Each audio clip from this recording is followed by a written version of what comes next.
Welcome to This Explainer. Today, we're diving into something just absolutely fascinating. We're looking at how one visionary guy essentially engineered an entire nation's modern musical identity right from the ground up. We're talking, of course, about Abdullahi Qarshe. And he didn't just write songs. He literally built this massive, lasting bridge between ancient acoustic oral traditions and modern broadcast-ready performance. So let's kick things off with a pretty massive question. How exactly does a nation find its modern voice? Just picture a country right on the edge of independence, finally stepping out of the colonial era. Naturally, the people are searching for a powerful way to express their identity, their dignity, and their hope for the future. But how do you actually take all those localized voices and unify them into a single, cohesive cultural identity that can carry a whole new nation forward? Well, the answer really lies in understanding that Abdullahi Qarshe wasn't just some entertainer looking to get famous. Like this quote perfectly captures, he was a cultural engineer.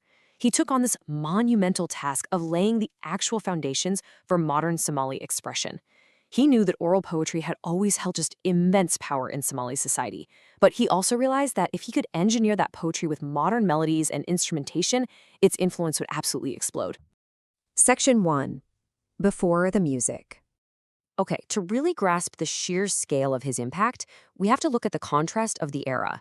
Before Qarshe stepped onto the scene, Somali artistic expression was deeply acoustic and super localized.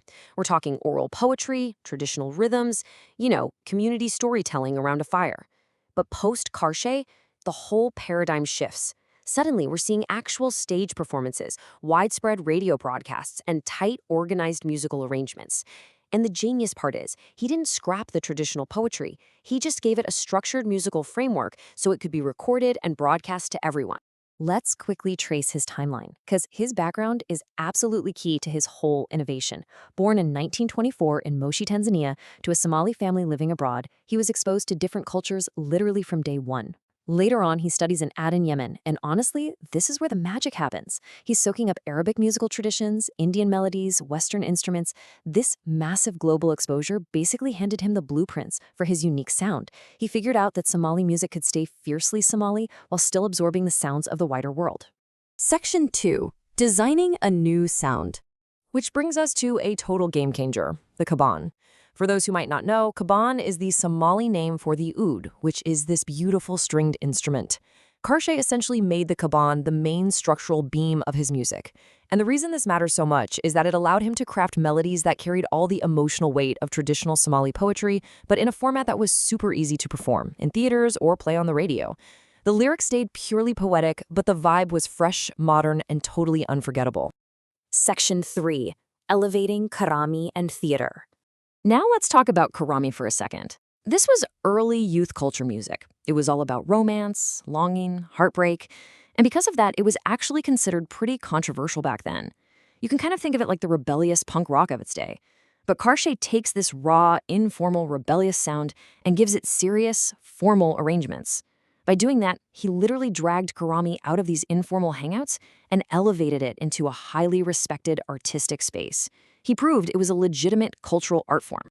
But, his work went way beyond just writing songs. In 1955, he founds the Walalo Hargeisa Theater Group. And theater back then wasn't just actors reading lines on a stage. It was this wild, dynamic mix of music, poetry, dance, comedy, and hardcore political messaging. Just look at the themes they were tackling: education, colonialism, major social change, Somali unity. This theater was basically a multidisciplinary classroom for the public, which was absolutely crucial for people who didn't have access to formal schooling at the time. Section 4. Anthems of Independence. Then, of course, he composes Qolobaa Calankeed, which became Somalia's national anthem. Just imagine the sheer emotional weight of that for a second. Your country is finally stepping out from under colonial rule, and you have to write the song for it. He somehow managed to pack the intense pride of independence and this core belief that every nation deserves its own flag into one single piece of music. It completely captured the national imagination. And he didn't just stop at national pride. He was actively building for the future.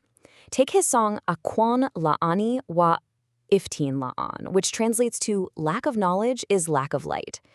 This right here proves that Qarshe viewed his art as a totally utilitarian tool. He was using music to literally illuminate and teach society. The message is incredibly straightforward. Education is the light. He was using catchy melodies to champion learning and progress. He also had his eyes on what was happening beyond his own borders. This particular song was written about Patrice Lumumba, the Congolese leader and a massive symbol of African resistance. It's straight up a pan-African anthem. And it shows us that Somali artists definitely weren't working in a vacuum. They were watching, and more importantly, they were musically responding to the global liberation struggles against colonialism happening all over the continent. Section 5. A lasting cultural bridge. Okay, jump to 1957. Qarshe composes a melody that eventually becomes the iconic theme for the BBC Somali service. Think about the crazy longevity of this specific sound. It started with anti-colonial roots, but it transcended all of that to become this daily beacon of connection. For Somalis scattered all over the globe, that specific melody became the sound of news, of shared language, of memory. It was quite literally a musical lifeline back home. So as we wrap up this explainer, I want to leave you with one final thought to chew on. How does art actually survive intense political change to forever define a people? Abdullahi Qarshe's story, it's not just a biography of a musician. It is the literal blueprint of a people using art to define themselves. Without his vision, Qaraami, theater songs, modern Somali radio, they'd all sound completely different today. It's amazing to consider how one architect's vision gave a culture a voice so powerful it outlasted political upheavals and continues to inspire young artists right now. Thanks so much for joining me on this explainer today. I hope you found it as fascinating as I did.